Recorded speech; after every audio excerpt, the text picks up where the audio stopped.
Binari ang vampirism. Ah, Sabi, sakit daw to sa pag-iisip kung sa ang isang tao. Merong kakaibang hilig na uminom ng dugo.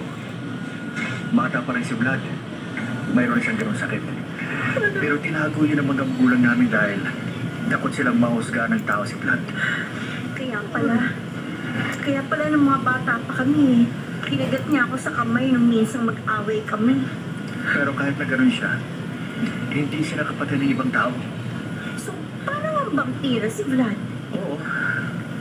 Vampira nga si Vlad. Pero isa siyang mortal. At lalong hindi sa kampo ng kadiliman. Hindi siya yung vampirang madalas natin nababasa sa libro o napapanood sa TV. Pag-unawa lang ang hiniling ni Vlad. Pero hindi yun na ibigay sa kanya ng mga taong mapanghusga.